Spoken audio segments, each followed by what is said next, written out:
Hello বন্ধুরা, কেমন আছো তোমরা সবাই? আশা করছি তোমরা সবাই খুব ভালো আছো। তো আজকে চলে গেছিলাম রথের মেলায় ঘুরতে, আমি আমার একটা বন্ধু। তো আগের দিন এসেছিলাম মা মাসিদের সাথে, সেই ভিডিওটা করা হয়নি।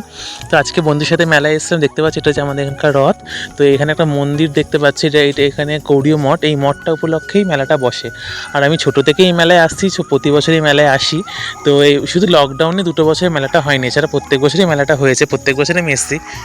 তারপর মেলার যা দোকান, মেলায় প্রচণ্ড ভিড়ও হয়, যেহেতু একদম রাস্তার পাশে আর স্টেশনের পাশে মেলাটা খুব ভিড়ও হয়। তারপর চলে গেলাম একটা মোমোর দোকানে মোমো খেতে।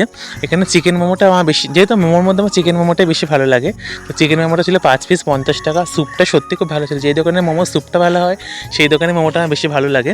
তারপর যাই হোক, মোমো টোমো খেয়ে একটু ফুচকা খেয়ে নিলাম। ফুচকা খাওয়ার ভিডিওটা করতে পারিনি, কারণ মোমো মানে ফুচকা খেতে খেতে ভিডিওটা করবোই বা কীভাবে, তাই না? তারপর একটু যা ঘুরলাম ফিরলাম বন্ধুর সাথে। তারপর প্রায় 9:30 মতো বেজে গেছে, তো বাড়ি আসার তাড়া লেগে গেছিলো। তো ভিডিওটা কেমন লাগলো অবশ্যই জানিও। টাটা, দেখা হচ্ছে পরে ভ্লগে।